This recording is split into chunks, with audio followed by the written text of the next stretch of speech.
Nga pala mga bossing, meron tayo ritong ipapaship sa Sariaya, Quezon. Ayan, napaka-pogi oh. Elbow, putok na putok yung kanyang titanium.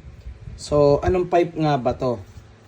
Ito, TRC pipe po ito. So, para to kay Sir Edwin Villamin ata. So, yon, pinaratlok sa atin to, pinatitanium, ayun. Pinaputol niya na rin yung heat guard. So, kung napapansin nyo, napakakinis oh. Parang normal lang oh. Yung iba rito kapag pinutulan ng heat guard, halata eh. Parang may dimple na may iwan. So sa atin napakaganda. So dito aware po tayo na gusto natin pagandahin talaga yung mga pinapagawa nyo sa amin. So pinarefiber na rin to sa atin. And ayun, ito yung elbow nya. Makita nyo, napakakintab nya no. Yan, talagang pinapaganda namin dito yung inyong pinapagawa.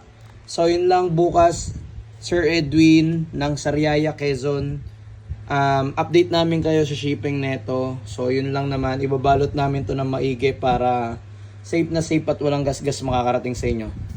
So yun lang, sa mga nagtatanong, TRC pipe, ayan, ganito tayo mag titanium, ayan. Napaka-pogi, napakalinis, ayan. So yun lang, ride safe sa atin lahat mga bossing, mga tropa.